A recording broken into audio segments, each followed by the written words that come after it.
Bonjour, ici Alain Caron pour le canal Info Plus. Je suis présentement au Parc Smith à Danville où va avoir lieu le lancement des balados historiques. Alors, on va entendre premièrement Isabelle Lodge du Symposium des arts de Danville faire la présentation des balados, du projet, des participants, dont Daniel Pitt, historien, Jean-François Léger, réalisateur de l'émission.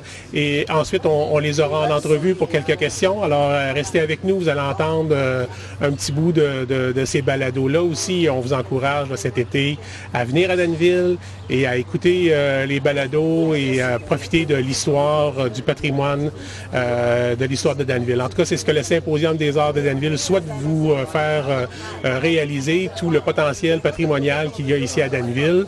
Alors, profitez-en. On vous laisse rester avec nous pour cette émission tout à fait spéciale et historique.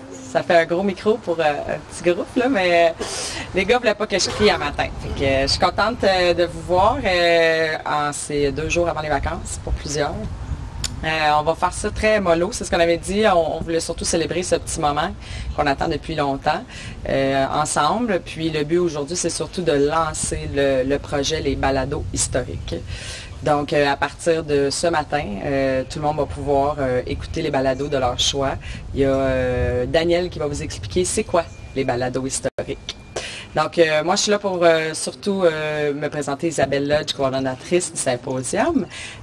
Puis, le projet, ça fait vraiment longtemps qu'on y pense, plusieurs années, qu'on voit qu'on a un patrimoine vraiment riche à Danville, puis qu'on veut pouvoir capturer l'histoire de façon permanente. Donc, c'est venu un peu cette idée-là de les activités qu'on faisait pendant le symposium, qui étaient les visites patrimoniales. Donc, on remplissait les autobus, on avait un historien qui comptait les histoires, puis on voyait que finalement, il devait être parti 1 heure, il revenait 2h30 plus tard parce que les gens avaient des questions, parce que les gens trouvaient ça passionnant, parce que l'historien était très, très intéressant et dynamique, et il y avait chaud. Donc, on avait décidé qu'il fallait trouver une solution plus permanente parce que juste de le faire pendant un week-end à 2 autobus par jour, on y arrivait comme pas, on ne suffisait pas à la demande. Donc, on a commencé cette idée-là, ce projet-là. J'ai trouvé 2 alliés incroyables qui sont Jean-François Léger et Daniel Pitt, qui ont dit on est capable de réaliser ce projet-là. Daniel étant historien, Jean-François étant le maître de la technologie. On travaillait ensemble pour enregistrer les magnifiques balados que vous allez pouvoir entendre dans quelques instants. Donc, un projet comme ça ne se réalise pas seul, c'est sûr. Le symposium a fait des demandes de subventions, a demandé de l'aide et on a été immédiatement appuyé. Donc, on a dans le volet, c'est pas vraiment un volet, mais la MRC a contribué par la subvention de la culture. Donc, je dois remercier la MRC des Sources, mais aussi le ministère de la Culture et des Communications. Également, la SADC, là, immédiatement, ont levé la main pour participer. Et bien sûr, la ville de Danville, qui je pense qu'attendait également ces balados-là depuis longtemps, puisque ça met en valeur leur village, ont tout de suite participé également. Si elle était là, je l'aurais souligné, mais Émilie Lalancette, l'agente de développement à Danville, nous a aidé énormément pour remplir les projets et pouvoir aller chercher les sous. Donc, tu la remercieras pour moi, Nathalie. Donc, avant d'écouter les balados, ça me permet, puisqu'elle porte 2 chapeaux, de demander à Nathalie Boissy de venir dire un petit mot au nom de la MRC et au nom de la ville de Danville. Merci beaucoup, Isabelle. Donc, bonjour tout le monde. Donc, je vais vous faire en premier lieu une lecture, là, un mot de la MRC. La MRC des Sources, en collaboration avec Tourisme Canton de l'Est, travaille sur l'attractivité de notre territoire. La MRC, notre MRC, a ses particularités propres par rapport au reste des cantons de l'Est. Et ainsi, Danville possède ses propres charmes en regard de la MRC. Le projet Balado s'inscrit dans cette volonté de la MRC de financer des projets attractifs mettant en valeur l'identité des municipalités de la MRC. Donc, il en est de même pour la ville de Danville. Fier partenaire du symposium de la première édition à la 21e édition, en effet, le tourisme, c'est un levier économique. Avec ce projet, le symposium retourne à ses racines, les arts de la rue. Or, notre patrimoine bâti, c'est l'art pratique de nos pionniers. des fondateurs du Danville moderne. Le projet Balado mettra en valeur les origines du Danville d'aujourd'hui par un regard sur l'architecture riche et unique de notre village. Nous sommes fiers d'y avoir participé. Merci Isabelle. Merci beaucoup. Donc, comme on peut voir, tout le monde a, je pense, très hâte d'entendre le premier balado. Je pense que c'est vraiment un projet qui tient à cœur là, plusieurs personnes. Donc, sans plus tarder, Jean-François, on va écouter un balado sur 22. Vous allez voir sur la carte, là, c'est les banques. Donc, c'est le numéro 2. Fait qu'il va vous en rester 21 à faire tantôt, si vous avez du temps. Donc, vas-y.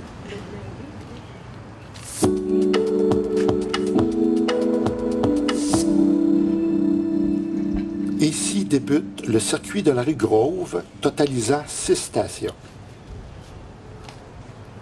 Vous êtes actuellement devant le bistrot du coin, un des 4 bâtiments au carré qui ont abrité différentes banques. L'on pourrait qualifier aujourd'hui que le carré fut le Wall Street de Danville. Il existe encore près d'une dizaine de voûtes dans ces différents bâtiments. C'est la raison pour laquelle nous pouvons affirmer aujourd'hui sans aucun doute que Danville est une ville envoûtante.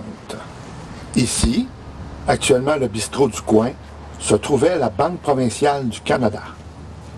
Maintenant, poursuivez votre route, passez certains bâtiments, dont la pharmacie, la friperie, la quincaillerie, une épicerie zéro déchet, et rendez-vous jusqu'au 25-27.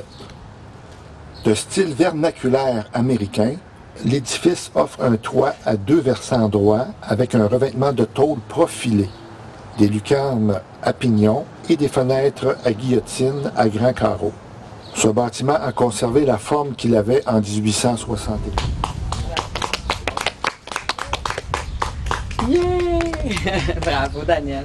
Ben, je vais laisser Daniel vous expliquer un peu plus là, le projet pour que vous compreniez bien ce qu'on lance aujourd'hui, puis je vais revenir dire un petit mot de la fin. Monsieur Pitt. C'est sûr que je trouve que narrer des histoires, c'est différent que quand j'étais dans l'autobus, mais somme toute, ça nous donne quand même l'occasion d'essayer de faire une bonne synthèse de l'histoire. Quand Isabelle me demandait de faire 20 balados, ben en bon délinquant que je suis, j'en ai fait 22. Fait que j'arrêtais là, mais probablement que j'aurais pu en faire une dizaine d'autres facilement. J'ai décidé, aussi d'un commun accord avec Isabelle, de faire ça sous forme de circuit. Il y a comme 4 grands circuits. On pourrait dire, puis dans chaque circuit, il y a des stations, un peu comme le métro. Donc, le balado d'introduction, lui, est important. C'est pas ça qu'on a écouté là, c'est le carré. On commence par expliquer l'histoire du carré. Puis, en gros, c'est à peu près ici que les gens devraient être, sur le bord du trottoir, pour voir la grandeur du carré. Puis, c'est le balado d'introduction. Puis, par la suite, les gens traversent la rue. Et là, ça commence le thème de la banque. Et c'est le circuit Grove qu'on appelle. Donc, les gens, il y a 6 ou 7 stations de la rue Grove. Puis là, on demande aux gens d'arrêter. Puis, on indique bien quelle adresse qu'ils doivent arrêter. Puis là, il y a la petite histoire. Autant au niveau architectural que s'il y a des anecdotes aussi, ça va être raconté aussi également. Puis lorsque le circuit Grove, par exemple, est terminé, je demande aux gens de revenir au carré pour prendre une pause santé, parce que c'est important. Chaque balado a environ 3 minutes, donc c'est une bonne vingtaine de minutes de marche, disons, pour la première. Ils viennent ici, donc aussi, on demande aux gens d'un peu de consommer, s'ils veulent prendre une bière ou s'ils veulent prendre un café, prendre un repas avant de continuer. Puis par la suite, il y a le circuit de la rue Water. Les gens montent jusqu'à l'auberge Jeffrey. C'est vrai qu'aussi à Grove, je peux vous dire, la rue Grove, c'est jusqu'à la maison McCallum. Puis sur la rue Water, c'est jusqu'à l'auberge Jeffrey. Et puis c'est là aussi que c'est assez spectaculaire, dans le sens, je nomme à peu près une quinzaine de petites industries qu'il y avait le long du ruisseau Burbank. Puis des industries inimaginables. Ils fabriquaient des épeignes à linge. Et en fait, il y avait 2 industries d'épeignes à linge. Il y en avait une en haut, il y en avait une ici, en arrière. Donc, l'histoire ne dit pas s'il y avait une corde à linge entre les deux, mais il y avait eu jusqu'à 2 industries. Il y avait aussi une industrie d'allumettes. Ils fabriquaient 1 million d'allumettes par jour. à peu près où est-ce qu'il y a le petit vide là, aujourd'hui, un petit peu en retrait. Devinez quoi? Ça passe au feu. Je vous donne la réponse, vous auriez eu de la misère à trouver un peu. Et puis, un coup qu'on a fini avec Water, là, on commence le circuit Water, on fait le circuit du Carmel. Ça, ce circuit-là, c'est lui qui est le plus long, parce qu'on se rend jusqu'au gîte McAllen.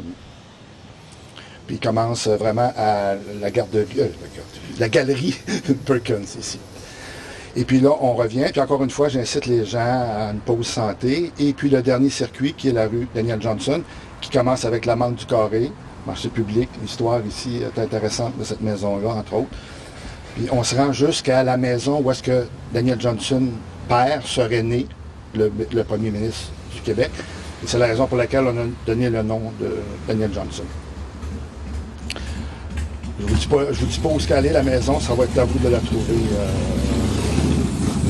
Fait voilà, en gros, c'est le défi qu'on se donne, en pensant qu'il va y avoir le plus de touristes possible qui vont en profiter. Comme on disait, hein, le patrimoine de Danville, c'est important. C'est important de le mettre en valeur, parce que c'est un petit joyau à développer. Puis je pense jusqu'à date, il y a bien des gens qui mettent la main à la roue, puis on va devenir de plus en plus là, une ville incontournable au niveau du tourisme et de la culture. Donc, effectivement, au niveau technologique, c'est super facile. baladodanville.com. Vous le tapez sur votre Google ou peu importe l'engin de recherche que vous utilisez. Puis, tout de suite, vous allez voir exactement la carte. Puis, chaque endroit, chaque arrêt, c'est un lien qu'on clique dessus, puis ça va commencer tout de suite le balado. Ce qui est appréciable de cette activité-là, c'est que ça se fait parce qu'on peut le faire toute l'année. Donc, même l'hiver, ça va être une activité que les gens vont pouvoir pratiquer. Puis je pense que c'est un peu ça qu'on voulait, autant au niveau de la ville, mais je pense qu'au niveau du symposium, c'était de créer une activité qui n'est pas juste pendant un week-end. Je pense que ça va permettre, on pourrait utiliser ça pendant des années encore, là, écouter les balados. Je ne serais pas surpris qu'un jour est née une deuxième série, parce qu'il y a tellement d'histoires riches, que je pense qu'on verra ce que le futur va nous déterminer. Sinon, au niveau du symposium, on vous annonce qu'il y aura une petite surprise très bientôt. On va pouvoir dévoiler donc officiellement la toile d'honneur de notre édition 2021. Puis on a une nouvelle version plus à jour pour la vente de billets. Donc on a bien hâte de vous présenter tout ça. Ça s'en vient. Puis tranquillement, on est en train de finaliser notre programmation. Donc suivez-nous surtout sur notre page Facebook, Symposium Danville. Donc sinon, je vous souhaite une super belle journée ensoleillée, des belles vacances. Puis merci d'être là avec nous aujourd'hui. Merci. Alors, je suis en compagnie de Daniel Pitt, qui a agi à titre d'historien dans le projet. Daniel, cette passion-là pour l'histoire, ça devient d'où? Oh, j'ai eu une formation en histoire à l'université. Donc, j'ai toujours aimé l'histoire. Par contre, mon métier m'a amené ailleurs, parce que j'ai une maîtrise aussi en développement économique communautaire. Mais à chaque fois que j'ai du temps libre, je fouille davantage l'histoire du coin, entre autres. Mais je m'intéresse beaucoup à l'histoire, donc je trouve des choses qui vaut la peine d'être mis en animation pour expliquer aux gens qu'est-ce qui s'est passé. Alors, toute l'histoire que tu nous racontes à travers ces balados-là, c'est toutes des histoires vraies. Il n'y a rien d'inventé. C'est 100% la vérité. Bien, c'est sûr que des fois, on se base sur des documents de l'époque, comme par exemple des journaux de l'époque qui relatent des choses. On n'a pas le choix des fois de prendre ça pour acquis en disant, ben eux autres, ils l'ont vécu cette journée-là ou ils en ont entendu parler là. Fait qu'ils le relatent le lendemain, tout ça. On peut considérer que c'est bon, mais la vérité pure, scientifique, tout ça, souvent ça peut être difficile à trouver. Il faut aller vraiment dans les documents d'époque, de première main qu'on appelle. Ça, justement, à ce sujet-là, les documents, où est-ce que tu fais tes recherches? Sur quoi tu te bases pour aller chercher toutes ces histoires-là? Bien, il y a quand même certaines choses qui ont été faites, comme le parcours piétonnier, qui relate un peu l'histoire. Déjà, on a quelques bribes d'histoire intéressantes qu'on peut piger là. Dernièrement aussi, il y a une firme qui est spécialisée dans l'architecture, qui a fait un inventaire de 96 maisons patrimoniales à Danville, avec ses principales caractérisations. Donc, j'en glissais quelques mots là, dans certaines maisons que ça vaut la peine de dire. Puis dans les journaux, comme je vous disais tantôt aussi. Puis dans Les journaux-là, tu les prends où? Je peux vous initier, ça a l'air à vous intéresser, je vais vous initier. En fait, vous avez juste aller à la Bibliothèque des Archives nationales du Québec. Okay. Ils ont déjà commencé à numériser les journaux la plupart des journaux du Québec. Ça vous prend une date, par exemple. Ça prend une date pour être sûr de dire, bon, je cherche dans tel journal, tel article, mettons, ou alentour de telle date, là, tu dois le voir. Je te pose cette question-là, Daniel, parce que je trouve que quand on réalise l'histoire que tu nous racontes, puis toute la recherche que ça prend, c'est qu'il y a beaucoup de temps que tu as passé à la bibliothèque, là. Oui, bien, bibliothèque virtuelle maintenant, parce que sur Internet, on peut trouver quand même beaucoup de choses. Il y a aussi la chaîne de titres qu'on peut faire. Ça, c'est une autre méthode qui est super intéressante. D'ailleurs, dernièrement, ça m'est arrivé. Il y a une madame qui a acheté une maison, puis elle m'a dit, Daniel, c'est une maison historique, j'aimerais ça connaître l'histoire de cette maison-là. Fait que tu t'en vas là. Tu regardes la chaîne de titres, puis depuis 1900, tu vois les différents propriétaires qui ont habité cette maison-là. Et souvent, quand il y a un propriétaire qui est un nom populaire, comme elle, c'était un médecin qui était là. Qui donne l'occupation des gens généralement aussi, fait que ça l'aide de savoir qu'est-ce qu'ils faisaient. Oui, c'est ça. Puis là, à ce moment, tu peux couper ça par d'autres recherches. C'est là que j'ai découvert que ce médecin-là, puis en fait, c'est la maison à côté de la Caisse populaire. La maison en briques rouges, la grosse, qui était à vendre dernièrement. Le médecin qui était là, il était à Saint-Georges avant, il a déménagé à Danville. Mais lui, il a été témoin qu'une fillette avait été maltraitée à Saint-Georges de Windsor. Puis les grands titres des journaux titraient deuxième aurore enfant martyr à Saint-Georges de Windsor. J'ai découvert ça dans mes recherches. C'est super intéressant. Donc, tu es une source d'informations formidable. Daniel, on te remercie pour tout le temps que tu as passé là-dedans. Puis là, on se dit, est-ce que c'est fini le temps des autobus ou on va pouvoir encore te voir là, faire le guide de temps en temps? C'est une grande question. Je vais y réfléchir. Je sais que j'aime beaucoup l'échange dans l'autobus avec les gens. Comme Isabelle l'a dit, c'était supposé durer seulement qu'une heure et quart, une heure et demie. Puis tu vois, ça durait 2 heures et quart. Puis les gens en voulaient d'autres. Mais c'est parce qu'il y a les échanges qui sont super intéressants. Mais au moins, il y a un héritage qui va rester. C'est les 2 balados. Puis on verra l'année prochaine. Ben, je ne te retiens pas plus longtemps. On en prendrait encore pendant des heures, Daniel. Ben, merci beaucoup pour ce que tu fais. Oui, puis je voudrais juste souligner aussi, remercier. Tantôt, j'ai peut-être pas fait Jean-François Léger, qui a fait le studio d'enregistrement. Il a vraiment bien fait ça, qui m'a bien guidé pour pouvoir faire des balados de qualité. Bon, ben, tu fais bien de nous l'introduire, on le rencontre juste après. OK. Merci, Daniel. OK, parfait. Merci, bye-bye. Alors, je suis maintenant en compagnie de Jean-François Léger. Jean-François, c'est toi qui as réalisé ces magnifiques balados historiques. Comment ça s'est passé? Oh, très bien. Travailler avec Daniel, c'est un vrai plaisir. En fait, parce que Isabelle nous a appelé un peu à la dernière minute. C'est un projet qui s'est réalisé vraiment rapidement parce qu'on voulait être au rendez-vous pour le mois de juillet. Donc, Daniel a rapidement composé ses textes. Moi, j'ai composé un petit thème musical au début, mais j'ai aussi eu le plaisir de travailler pendant plusieurs jours avec Daniel en studio ici à Danville. Et tout s'est réalisé ici à Danville. Les effets sonores, la musique, la narration.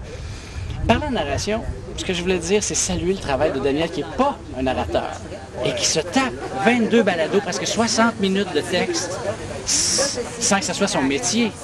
Alors, c'est formidable.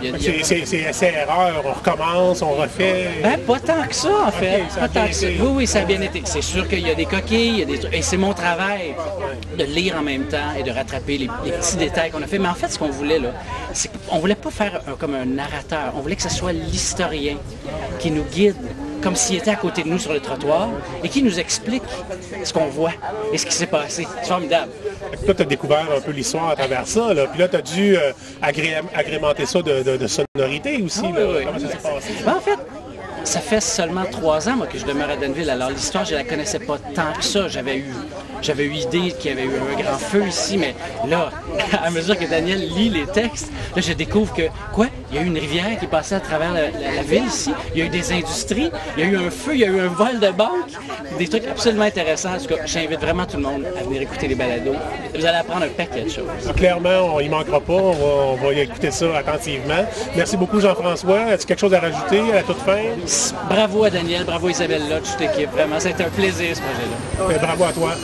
Merci beaucoup. Alors, je suis maintenant avec la chef de projet, là, des projets de balado historiques de Danville, Isabelle Lodge, d'Événement Lodge, et aussi du Symposium des Arts. Tu as pris ça à bras-le-corps, ce projet-là?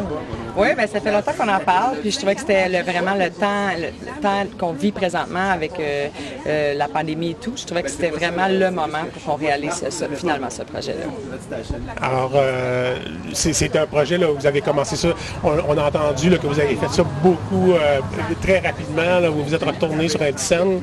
Oui, on avait commencé l'année passée, on avait au moins là, analysé un peu ce que ça pourrait coûter. On avait aussi commencé à creuser un peu justement pour un appui financier, puis ça n'avait pas eu lieu l'année passée, fait que cette année, c'est revenu vite, puis ben, on a réussi très rapidement, particulièrement Jean-François et Daniel, à tout mettre ça ensemble et réaliser. On a eu aussi l'appui via Virage Multimédia pour être sûr que ça soit facile à écouter sur baladodanville.com.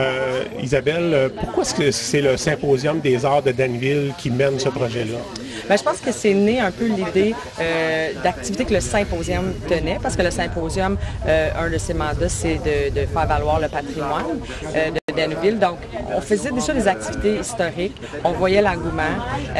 Fait que je pense que c'est un peu là qu'est née l'idée, parce que par le Symposium, on a réalisé que les gens tiennent beaucoup et apprécient beaucoup l'histoire de notre village. Effectivement, et d'après ce qu'on a entendu, là, ça va être un véritable succès, ce projet-là. Merci beaucoup, Isabelle. On souhaite une bonne fin de journée, puis des belles vacances à toi et à tout le monde qui vont venir à Danville pour écouter ces balados-là. On les invite, puis c'est une belle activité touristique. Merci encore. Bonne journée. Alors, c'est là-dessus que se termine notre émission pour aujourd'hui. Merci d'avoir été des nôtres. On vous encourage à venir à Danville, à venir écouter les balados historiques. C'est sur baladodanville.com que vous allez pouvoir les entendre. Alors, c'est un rendez-vous. C'est ce que le Symposium des Arts de Danville veut vous faire réaliser. Il veut vous faire voir tout le côté patrimonial que l'on a ici à Danville. Alors, profitez-en. Bonnes vacances à tous.